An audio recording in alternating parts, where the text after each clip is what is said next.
hat er nicht gesagt. Jesus ist im Zentrum dieser Kirche. Und es ist einfach, sich ein eigenes Bild von Jesus zusammenzuschustern und nicht zu merken, dass das nicht mehr so viel mit dem Jesus zu tun hat, was uns eigentlich in der Bibel überliefert ist. Und der Ralf hat letzten Sonntag gestartet mit dem Thema, hat auch nicht gesagt, Jesus hat zum Beispiel nicht gesagt, wenn ihr mir nachfolgt und an mich glaubt, dann wird euch immer alles gelingen und es wird alles super. Das hat er nie gesagt. Hat vielleicht dein Jesus gesagt, den du dir zusammengestellt hast, aber nicht der Jesus, der echt und real ist. Jesus hat zum Beispiel auch nicht gesagt, Hauptsache, es stimmt für dich. Hat er nicht gesagt. Das hat dein Jesus gesagt, aber nicht unser Jesus. Er hat auch nicht gesagt, YOLO. Er hat nicht gesagt, los auf dein Herz. Er hat nicht gesagt, du bist das Zentrum des Universums. Und heute möchte ich über einen Satz reden, wo Jesus auch nicht gesagt hat. Er hat nicht gesagt, lieb deine Freunde. Ich weiss, es schockiert jetzt vielleicht ein bisschen, aber das hat Jesus nie gesagt. Versteh mich nicht falsch, natürlich, wenn du deine Freunde liebst, entspricht das dem Wesen von Jesus. Das ist nicht mein Punkt, aber Jesus hat etwas viel Radikaleres gesagt als das. Wenn du ein Nachfolger von Jesus bist, wenn du nicht ein Nachfolger von Jesus bist, dann kannst du sagen, ist mir egal, aber dann müssen wir Jesus ernst nehmen. Du sagst, ich bin Christ. Er hat etwas viel Radikaleres gesagt, und das ist im Matthäus Kapitel 5, in Verse 43 bis 48. Ihr habt gehört, sagt Jesus, dass gesagt wurde, du sollst deinen Nächsten lieben und deinen Feind hassen. Ich aber sage euch, liebet eure Feinde und betet für die, die euch verfolgen. So werdet ihr Söhne und Töchter eures Vaters im Himmel. Denn er lässt seine Sonne aufgehen über Böse und Gute und lässt regnen über Gerechte und Ungerechte. Denn wenn ihr die liebt, die euch lieben, welchen Lohn könnt ihr da erwarten? Tun das nicht auch die Zöllner? Das sind die ganz Schlimmen damals. Und wenn ihr nur eure Brüder grüßt, was tut ihr da Besonderes? Tun das nicht auch die Heiden? Das sind die, die nicht an Gott glaubt haben damals. Ihr sollt also vollkommen sein, wie euer himmlischer Vater vollkommen ist. Das, was Jesus hier sagt, hat für mich in den letzten Wochen, Monaten und sage jetzt mal im letzten Jahr eine unheimliche Relevanz gewonnen.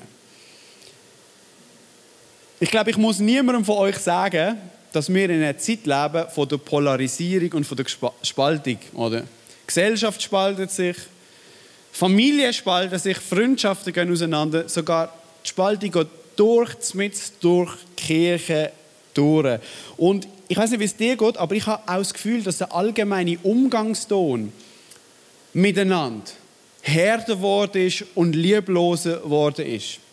Wenn du auf Social Media oder auf SRF oder irgendwo, wo halt auf dem Handy etwas findest, mal Kommentare lesen zu Themen, die umstritten sind, ist dir vielleicht aufgefallen, dass die Verurteilung und die Art und Weise, wie über Menschen hergezogen wird, zugenommen hat in der letzten Zeit. Es ist liebloser, kälter geworden und das zum Teil auch von Christen, oder? Ich habe vor ein paar Monaten einen super Dokumentarfilm gesehen auf Netflix. Wenn du mal sinnvoll Zeit verbringen auf Netflix, dann schau dir folgenden Film an. Das heißt «The Social Dilemma».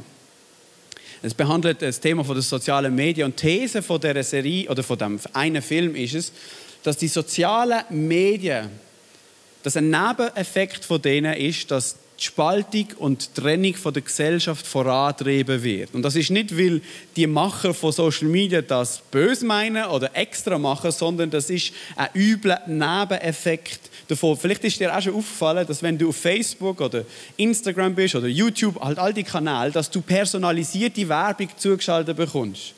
Oder? Gib mal auf Google irgendwie ein Hamster oder auf Facebook oder was auch immer. Ich verspreche dir, du bekommst eine Stunde später, einen Tag später Werbung für Hamster, dass du kannst Hamster kaufen kannst. Es ist zum Teil unheimlich, oder? Es ist ja crazy. Ich weiss noch einmal, hat meine Frau ein Foto von sich per WhatsApp verschickt, von sich mit einem Pullover, so einem Nakatano-Pullover, und hat an eine Kollegin verschickt via WhatsApp. Und eine Stunde später, ist jetzt kein Witz, hat sie auf Facebook eine Zalando-Werbung bekommen mit dem genauen Pullover zum Kaufen. Ist ja crazy, oder? Von wegen, die teilen nicht ihr Zeug untereinander. Das heisst, wir könnten jetzt ein Experiment machen. Ich sage in dieser Predigt, die ich jetzt noch habe, die 25 Minuten, sage ich 30 Mal Hundefutter und eure Handys hören alle zu. Dann bekommen wir am Ende der Predigt alle Werbung von Hundefutter. Könnte man machen, oder? Und hinter dem Ganzen stehen genial programmierte Supercomputer, oder? Das ist eigentlich faszinierend. Das sind Algorithmen, die dir das zuspielen, was dir entspricht. Es gibt Leute, die ein Profil von, also nicht Leute, die Maschinen haben ein Profil von dir erstellt. Vielleicht fragst du dich, wieso du an einem Tag so viele Stunden an deinem Handy bist. Es ist ein Grund, weil die Supercomputer dir das zuspielen, was dir gefällt, damit deine Screentime, deine Bildschirmzeit verlängert wird. Weil je höher deine Bildschirmzeit ist, desto mehr Werbung kann geschaltet werden, desto mehr Stutz machen sie, oder? Es ist eigentlich ein brillantes System, es ist eine Goldgrube. Es hat noch nie Firmen gegeben, wie Facebook und so weiter, die so reich sind in so einer kurzen Zeit und so viel Macht haben. Oder? Etwas, was mich wirklich nachhaltig geprägt hat, ist eine Aussage in dieser Doku, was geheißen hat: Lügen verbreiten sich 10-mal schneller als die Wahrheit auf den sozialen Medien. Unwahrheiten sind 10-mal wertvoller, monetarisch gesehen, oder? Weil sich die besser verkaufen, weil dort Screentime länger wird, weil dort mehr Werbung geschaltet werden kann. Und du denkst jetzt vielleicht, ist ja nicht so schlimm, ich habe eh nichts zu verbergen und personalisierte Werbung macht mir eigentlich nichts aus. Ich auch nicht, ich habe eigentlich noch gerne personalisierte Werbung, keine Frage. Aber es gibt mehrere üble Nebeneffekte von diesen sozialen Medien. Und das Problem ist eben Folgendes: Die Algorithmen zeigen dir nicht nur personalisierte Werbung, sondern alles, was deine Screentime verhöhert oder vergrößert, oder? Alles, was deine Bildschirmzeit erhöht, wird dir gezeigt. Das heisst nicht nur personalisierte Werbung, sondern auch politische Meinungen, medizinische Fakten oder Daten, Überzeugungen, die dir entsprechen. Das heisst, du bekommst schlussendlich nur noch das zugespielt, was dir sowieso schon gefällt, was du sowieso schon toll findest, was sowieso dir schon entspricht. Und jetzt, das Problem ist es so, man redet von diesen Information Bubbles, Informationsbubble, dass du in so einer Informationsbubble bloß reinkommst, wo du nur noch das zugespielt bekommst, was dir sowieso nicht entspricht. Und das Problem ist Folgendes: Es gibt Leute, die sind in einer komplett anderen Bubble drin wie du. Und die Verständigung zwischeneinander wird brutal schwer. Ich weiß nicht, ob du in letzter Zeit mal mit jemandem geredet hast über ein heikles Thema. Ich sage jetzt nicht welches. Aber, und du hast gemerkt, hey, reden wir andere Sprache? Wir reden aneinander vorbei. Ich sage dir, warum das ist, weil wir in unterschiedlichen Informationsuniversen daheim sind. Die einen sind in diesem Telegram-Grüppli daheim, die anderen sind auf dem SRF-Channel dabei. Oder weiß doch nicht. Und es bilden sich die Lager. Und wir kennen das alle. Wir geben uns dann lieber mit den Leuten ab, die die gleiche Meinung haben wie wir. Oder? Weil dich mit denen abzugeben, die anders ticken wie du, ist einfach anstrengend. Und man gibt sich vielleicht schon noch mit diesen Leuten ab, aber es gibt so gewisse Themen, die sind dann tabu, über die redet man dann nicht, an dem oben oder so. Oder? Und jetzt kommt Jesus und sagt: Liebt nicht eure Freunde, sondern eure Feinde. Die Leute zu lieben, die nett mit dir sind, die Leute zu lieben, die dich lieben, das ist einfach, sagt Jesus. Das ist nicht speziell, das ist nicht göttlich. Das machen alle. Das machen Zöllner, das machen Heiden, das machen alle. Aber die zu lieben, die dir schaden wollen, die dich verfolgen, das ist speziell, sagt Jesus. Das ist göttlich, weil Gott so liebt. Und jetzt auf unsere Situation übertragen, die wir im Moment erleben, von der Spaltung, könnte man das so formulieren: Uns mit den Leuten abzugeben, die sowieso schon die gleiche Meinung haben wie wir, ist einfach. Ist auch nicht speziell. Das machen alle. Aber dich mit denen abzugeben, die anders ticken wie du, Das ist etwas ganz anderes. Und Jesus nennt den Grund, wieso wir so lieben sollen. Er begründet das folgendermaßen. Er sagt, weil Gott so liebt. Weil Gott im Himmel über Böse regnen und über gute Menschen. Über Gerechte die Sonne scheinen und Ungerechte. Gottes Liebe ist verschwenderisch, sagt er. Und wenn wir Jesus nachfolgen und Kinder von Gott, wenn sie sagt Jesus, dann sollen wir auch so lieben wie Gott, der Vater im Himmel. Er fordert uns da raus, auch so zu lieben. Das ist eine Frage an dich. Hat dich Gott geliebt, weil er die gleiche Meinung hat wie du? Hat er dich geliebt, weil er dich so sympathisch gefunden hat? Hat er dich geliebt, weil du die gleiche politische Einstellungen hast wie er? Nein, oder? Gott hat uns nicht geliebt, weil wir so attraktiv und so umgänglich sind für ihn. Der Paulus sagt im Römer 5, Vers 6 bis 8. Christus starb ja für uns zu einer Zeit, als wir noch ohnmächtig der Sünde ausgeliefert waren. Er starb für Menschen, die Gott den Rücken gekehrt hatten. Ich liebe den Satz. Nun ist es ja schon unwahrscheinlich genug, dass jemand sein Leben für einen unschuldigen Menschen opfert. Eher noch würde man es vielleicht für einen besonders edlen Menschen tun.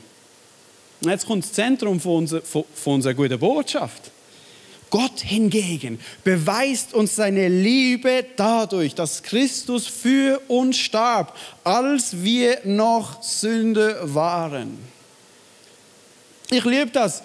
Gott liebt Menschen, obwohl sie ihm noch den Rücken zugekehrt haben, obwohl sie nichts haben wollen von ihm wissen, hat Gott sich selber in Jesus hingegeben am Kreuz, um seine Liebe zu jedem Menschen zu beweisen. Ich weiß nicht, wie es dir geht, aber wo ich verstanden habe, dass Jesus für mich persönlich gestorben ist, dort bin ich noch ein Vollpfosten gewesen. Dort bin ich ein unsympathischer Typ gewesen, selbstverliebt, habe Lügen verbreitet und so weiter. Du denkst jetzt vielleicht, ja, ich hätte sich ja nicht mega geändert, aber du hättest mich gesehen vorher, oder? Aber das ist gute Nachricht. Vielleicht bist du heute da, vielleicht schaust du es auch via Livestream oder Podcast und du hast Gott den Rücken zugekehrt. Ich möchte dir sagen, Gott liebt dich trotzdem. Gottes Liebe zu dir ist verschwenderisch, gross, bedingungslos. Fließt über. Gottes Liebe ist die Kraft vom Universum. Und vielleicht magst du Gott nicht, vielleicht hassest du Gott und Gott liebt dich trotzdem. Und wir sind angehalten, als Nachfolger von Jesus, als Christen, so zu lieben, wie Gott im Himmel liebt. Verschwenderisch. Die Liebe, die es böse meinen mit uns. Weil wir wollen Kinder von Gott sein, wir wollen vollkommen sein wie er. Okay? Das ist das, was Jesus uns sagt. Und wie gesagt, wenn du nicht ein Nachfolger von Jesus bist, kannst du sagen, ist mir egal. Aber wenn du sagst, ich bin Christ, kannst du nicht sagen, ist mir egal. Und ich weiss, das ist eine Herausforderung. Und ich weiss, es ist nicht einfach. Und ich weiss, es ist nicht angenehm. Und ich weiss, es kostet etwas. Aber Jesus ruft uns eine andere Einheit zu leben, die in dieser Welt gelebt wird. Er ruft uns, etwas anderes zu machen. Johannes 13, 34 bis 35. Da sagt Jesus, ein neues Gebot gebe ich euch, dass ihr einander liebt. Wie ich euch geliebt habe, so sollt auch ihr einander lieben. Und jetzt kommt das Versprechen, das hinter dran ist. Daran werden alle erkennen, dass ihr meine Jünger seid. Wenn ihr bei euch der Liebe Raum gebt. Und jetzt Achtung, kannst du es noch einblenden lassen? Er sagt nicht, die Welt wird erkennen, dass ihr meine Jünger seid, wenn ihr einander gern habt. Er sagt, wenn ihr euch so liebt, wie ich geliebt habe. Es ist nicht so, dass die Welt wird erkennen, dass Jesus unter uns ist, wenn wir uns gern haben, wenn wir eine gute Zeit haben, wenn wir es schön miteinander haben. Leute, das gibt es in einem Küngelzüchterverein. Das gibt es überall. Du kannst in eine Bar gehen, du kannst dort hingehen. Das ist nicht speziell, wenn wir uns gegenseitig, wenn wir uns einig sind, gern haben und nett zueinander sind. Das machen alle, sagt Jesus. Das, was neu ist, das, was ein Zeichen nach Hause ist, wenn wir lieben, wie Jesus geliebt hat. Wie hat denn Jesus geliebt? Jesus hat seinen Status hinter sich gelassen und ist Mensch geworden. Er hat sozusagen seine Informationsbubble verloren und ist auf uns zugekommen, hat die Distanz überbrückt, hat die Nähe gesucht, hat probiert, uns zu verstehen, ist auf Augenhöhe gekommen. Er ist sogar noch weiter runtergegangen und hat unsere Füße gewaschen. So hat Jesus geliebt. So sollen wir lieben. Und ich frage mich, was wäre möglich, wenn wir lieben würden, wie Jesus liebt? Stell dir vor, was das für ein Zeichen wäre nach außen. Was wäre möglich, wenn wir uns hier würden so lieben, nicht wie im Küngelzüchterverein, sondern wie Jesus geliebt hat? Die Leute würden auf unsere Gemeinschaft schauen und sagen, wow, da ist eine Liebe, die ist nicht von dieser Welt. Wow, da ist mehr als irgendjemand anders in einem anderen Verein. Man würde merken, wow, da ist eine Gruppe von Leuten und ihre Einheit wird nicht gestiftet durch kongruente politische Überzeugungen, durch irgendwelche Nationalitäten und auf verschiedene Impfstatus. Hast du gewusst, ich habe gegoogelt, den Plural von Status. Ich habe nicht gewusst, wie man die Mehrzahl von Status sagt. Hast du gewusst, was das ist? Status. Aber mit einem langen U am Schluss. Status. Ist kein Witz. Habe ich gelernt. Schau, während sich Menschen am Distanzieren sind, während sich Menschen am Isolieren sind und sich nur noch mit den Leuten abgeben, wo sie sowieso schon die gleiche Meinung haben, könnten wir ein Ort sein, wo eine andere Einheit besteht. Etwas anderes, wo die Liebe von der Welt übersteigt. Und das kostet uns alle etwas. Das ist nicht einfach, was er hier erzählt. Etwas, was mir immer wieder begegnet in Gesprächen mit Leuten, wenn ich über schwierige Themen rede, was ich sehr gerne mache, ich tue gerne diskutieren, ich tue gerne austauschen, ist folgender Satz. Ich hoffe, dass die Wahrheit bald ans Licht kommt. Dann wäre alles klar und wir müssten uns nicht mehr streiten und die Einheit wäre wiederhergestellt. Und ich verstand, was die Personen meinen, wenn sie das sagen, ich hoffe, dass bald die Wahrheit auf den Tisch kommt, wenn jetzt alles offensichtlich wäre. Weil oft sind ja unterschiedliche Wahrheitsansprüche, unterschiedliche Daten und Fakten, wie wir sie interpretieren oder woher wir sie nehmen, ist ja der Grund, wieso wir uns nicht einig werden. Oder? Das ist der Grund, wieso eine Uneinheit ist. In anderen Worten, wenn alle Fakten jetzt ausbreitet würden auf dem Tisch und für alle wäre alles gleich klar, dann wäre das Problem gelöst, oder? Weil dann müssten wir uns nicht streiten. Und ich bin zum Schluss gekommen, dass das nicht stimmt. Das ist nicht die Lösung für das Problem. Wir haben ein Wort in Jesus. Ein Wort von einer höheren Ordnung als Fakten. Und verstehen wir jetzt nicht falsch, ich bin nicht gegen Fakten. Die Verbreitung von Missinformationen, die 10-mal schneller passiert als wahre Information, ist ein Riesenproblem. Und Gott ist ein Gott von der Wahrheit und nicht von der Lüge. Und es ist wichtig, dass wir von Fakten reden und das Zeug richtig. Verstehen wir nicht falsch, ich sage nur, wir haben eine höhere Ordnung von Wahrheit. Jesus bezeichnet sich selber in Johannes 14, Vers 6. Sagt er, ich bin der Weg und die Wahrheit und das Leben. Niemand kommt zum Vater, es sei denn durch mich. Jesus bezeichnet sich hier als die ultimative Wahrheit.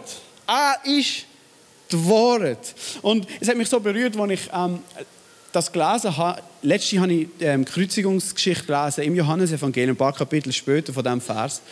Wie Jesus verhört wird und er wird von den Juden beschuldigt, dass er ein Gotteslästerer ist und er wird vor Pilatus, der römische Statthalter, geführt und sagt, der bringt Chaos in unsere Gesellschaft und er ist gegen den Kaiser und so weiter. Und Jesus lässt das alles mit sich machen.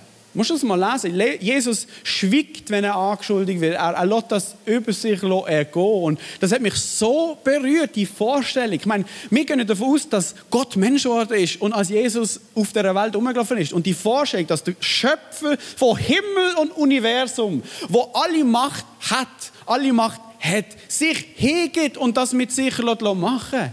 und sich beschuldigen, sich anspucken und schlussendlich sich kreuzigen. Und der Dialog zwischen Pilatus und Jesus ist mir eingefahren. Weil Pilatus sagt, bist du jetzt ein König oder nicht? Und Jesus sagt, ja, ich bin ein, aber nicht von dieser Welt und so weiter. Ich möchte euch vorlesen, was dort steht in Johannes 18, 37 bis 38. Da sagte Pilatus zu ihm, du bist also doch ein König. Jesus antwortete, du sagst es. Ich bin ein König, dazu bin ich geboren und dazu bin ich in die Welt gekommen. Und jetzt kommt's. Dass ich für die Wahrheit Zeugnis ablege, also dass ich das Wort offenbar mache. Jeder, der aus der Wahrheit ist, hört auf meine Stimme. Und jetzt kommt die berühmte Frage von Pilatus. Was ist Wahrheit? Was ist Wahrheit? Mich hat das berührt. Der Pilatus fragt, was, du erzählst Wahrheit? Du hast gesagt, du kommst auf die Welt, um die Wahrheit zu erzählen. Was ist überhaupt Wahrheit? Und der Pilatus versteht nicht, dass die Wahrheit in Person in dem Moment vor ihm steht. Und er versteht nicht, dass die Wahrheit im Begriff ist, gerade sein Leben hinzugeben aus Liebe zu dem, der ihn da verurteilt. Der Pilatus, dem ist es egal gewesen, was Gott von ihm denkt. Dem ist es egal gewesen, was Gott für ihn machen möchte. Dem ist wichtig gewesen, dass er die politische Ordnung im Griff hat, dass er sein Machtstatus sichergestellt ist und so weiter. Und er checkt nicht, dass Gott im Moment vor ihm steht und gerade parat ist, seine Liebe ihm zu beweisen, obwohl er eigentlich den Rücken ihm zugewendet hat und gerade parat ist, ihn hinzurichten. Die Wahrheit steht vor ihm. Schau, die ultimative Wahrheit, liebe Christen, ist, dass Gott Mensch geworden ist und sein Leben hingegeben hat am Kreuz, um seine bedingungslose und verschwenderische Liebe für uns alle zu beweisen. Das ist das, was uns vereinen muss. Das ist das, was uns zusammenhalten muss. Und nochmal, hey, ich bin nicht gegen Fakten. Ich bin nicht gegen Wissenschaft. Hört doch auf, wir brauchen das Zeug. Ich bin dankbar für die Leute. Das ist nicht mein Punkt. Fakten sind wichtig. Fake News sind ein Problem. Ich sage nur, und ich hoffe, du verstehst mich, ich sage nur, dass das Problem von der Polarisierung und von der Spaltung in der Gesellschaft nicht gelöst wird, wenn wir einfach alle Fakten auf dem Tisch haben und alle vom Gleichen schwätzen können. Das Problem wird auch nicht dann gelöst, wenn wir auf Social Media verzichten. Machen wir, okay, als Kirche ein Jahr lang Pause auf Social Media. Nein. Das Problem wird dann gelöst, wenn wir die ultimative Wahrheit begreifen und ihr nachfolgen. Dann wird das Problem gelöst. Schau, Gottes Lösung für die Welt ist nicht gesehen. Er hat nicht die Welt angeschaut und gesagt, oh, da ist so viel Streit, da ist so viel Chaos, da gibt es Krieg und Gewalt. Okay, also komm, weißt du, was ich jetzt mache? Ich gebe allen die gleichen Augen und das gleiche Hirn, dass alle gleich denken und immer von den gleichen Fakten reden und die alle können gleich interpretieren. Das hat er nicht gemacht. Gott löst das Problem nicht, indem er alle Fakten offenlegt. Gott löst das Problem, indem er seinen eigenen Charakter offenlegt. Gott löst so das Problem und sagt, schau, das ist meine bedingungslose Liebe. Gott löst das Problem, indem er sein Wesen von der Liebe offenbart und uns einladet, diesem Wesen ihm nachzufolgen. So wird das Problem gelöst. Schau, du kannst mit allen Fakten um dich werfen und sie können sagen, du kannst sogar recht haben. Aber wenn du keine Liebe dabei hast, ist es für nichts. Wie sagt der Paulus doch? Du kannst Berge versetzen, wenn du keine Liebe hast, ist es für nichts. Du kannst sogar armen Leuten helfen, wenn du keine Liebe hast, ist es für nichts. Die Liebe ist das Zentrum. Die Liebe ist, dass wir uns zusammenhalten. Die Liebe, die sich am Kreuz zeigt. Und so zu lieben, ist eine brutale Herausforderung. Ich weiß nicht, wie es dir geht, aber ich bin oft mehr ein Egoist anstatt ein Christ. Das ist eine mega Herausforderung und das bedeutet Hausaufgaben für jeden von uns. Und das Problem wird nicht gelöst, indem wir jetzt hier nochmal ein Lied singen und sagen, das ist jetzt aber schön gewesen. Das Problem wird nicht gelöst. Das Problem wird nur dann gelöst, wenn wir das in Wort und Tat übersetzen in unseren Alltag. Wenn wir sagen, wir sind nicht nur Blabla-Christen, die Jesus singen am Sonntag, sondern ihm nachfolgen. In Wort und Tat. Und Jesus hat nicht gesagt, wir sollen die lieben, die uns gern haben, sondern die lieben, die uns nicht gern haben. Das ist das, was Jesus gesagt hat. Und es ist eine riesige Herausforderung. Und wir als Kirche stehen vor dieser Herausforderung. Wir müssen lernen, was Einheit ist. Und ich glaube, wir haben das noch gar nicht müssen, weil es uns so sau gut gegangen ist immer. Uns ist so sau gut gegangen. Wir haben uns streiten über die Lautstärke der Band und über über den Rauch und wir haben uns streiten, ob der Kaffee süß genug ist und so. Und wenn es mir nicht passt, dann komme ich halt nicht mehr. Gehe in eine Kirche, wo der Kaffee wärmer ist und so, oder? Wir sind auch Wohlstandschristen geworden, oder? Und jetzt, wo mal ein Druck kommt, das ist eine riesige Chance. Das ist eine riesige Chance, zu merken, was ist eigentlich das Fundament? Und was geht es denn eigentlich wirklich? Und ich sagte, hier in diesem Haus geht es um Jesus, den gekreuzigten Jesus. Und wenn du nicht einverstanden bist, du kannst gehen. Fühl dich frei. Die Tür ist dort vorne. Wirklich, wenn du nicht hier angekommen bist wegen dem Jesus, dann muss ich dich enttäuschen, du wirst eigentlich enttäuscht. Und es geht hier um den gekreuzigten Jesus und der macht dein Leben nicht nur einfacher, sondern ladet dich ein, ihm nachzufolgen und das kostet etwas. Und ich rede zu mir selber. Und für das bin ich dankbar für die Krise eigentlich. Weil wie immer, wenn es schwierig wird, müssen wir uns aufs Wesentliche fokussieren. Und ich rede zu beiden Leuten, ich rede zu beiden Lagen, gell? Das ist für beide eine Herausforderung. Das ist für beide eine Challenge von Jesus. Vor 2 Wochen oder vor 3 sind wir in Südfrankreich als Kirche. ICF Basel, Basel-Land und Lörrach im Camp. In Port Crimo. Wer war alles dabei gewesen? Yes, ein paar. Der Rest hat es verpasst. Aber du hast nächstes Jahr wahrscheinlich eine Chance. Tickets sind mega schnell ausgebucht gewesen. Ich verstand auch warum. Es war ein geniales Camp gewesen. Wir waren 240 Leute gewesen, von all unseren Standorten und mit Kindern und Babys und Großeltern und so weiter. Und das ist so gut gewesen. Und wir sind dort auf Südfrankreich in die Anlage und das war so ein 3G-Camp gewesen, gell? Geimpft, genesen, getestet. Du musst das vorweisen, die Anlage hat das wissen. Und dann hast du ein Bändchen bekommen, dass du das Zertifikat hast, oder? Und dann, wenn du das Bändchen an der Hand gehabt hast, war noch ein spezielles Gefühl gewesen. Dann hat es Corona plötzlich nicht mehr gegeben. Die ganze Woche. Ich weiss noch, der erste Apero, dort 200 Leute auf einem Haufen. Das ist irgendwie, die ersten 5 Minuten sind komisch gewesen, dann ist es so gewesen, als wäre es nie anders gewesen, oder? Aber es ist so gut, gewisse Leute wieder mal zu sehen, nach 1,5 Jahren, immer auf Abstand, Maske, wieder mal beim Schwätzen dir ins Maul zu spucken, oder? Das ist einfach, es hat einfach gut da, oder? Das ist einfach, das ist ein tolles Hammercamp mit Palmen, mit Strand, mit Wanderungen und gutem Essen und Aperos und so weiter. Das ist gut, aber ich sage euch, das, was mir am meisten eingefahren hat, das Highlight sind für mich nicht Palmen, der Strand und so weiter. Das Highlight sind für mich die Taufen, die wir feiern durften. Es sind 5 Leute, die sich taufen im Meer. Das war für mich das Highlight. Schau, bei der Taufe geht es um das. Das sind Menschen, die sagen, ich habe die Liebe von Jesus erfahren. Die bedingungslose, verschwenderische Liebe von Gott. Und ich möchte dem Jesus nachfolgen. Das ist das, was Taufe ist. Und für mich ist das so gut gewesen, weil es hat mir wieder mal die Hauptsache, wieso wir Kirche machen, gezeigt, oder? Leute, unser Auftrag als Kirche ist es nicht, irgendwelche Fakten zu verbreiten, sondern die Liebe von Jesus bekannt zu machen.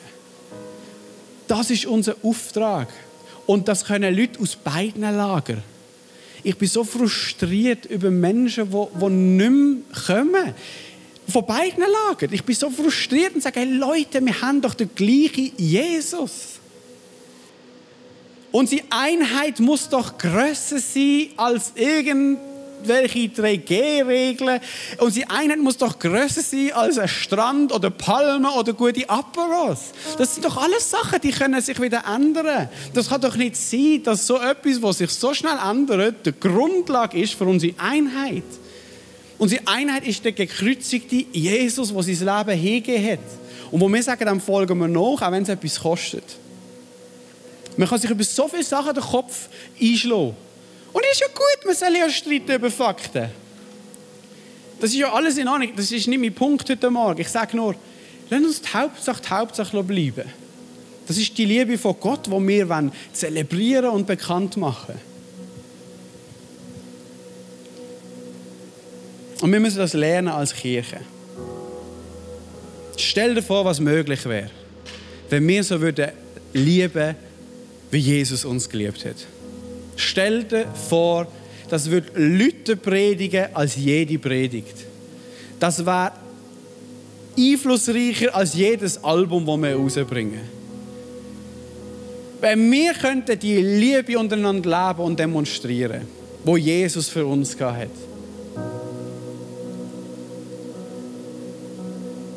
Jesus, der die Distanz überwunden hat und uns näher gekommen ist. Und vielleicht ist es für dich dran, dass du dich nächste Woche mit jemandem triffst, der es ganz anders sieht wie du. Und die Distanz überwindest. Und probierst, ihn zu verstehen, bevor du probierst, dass er dich versteht.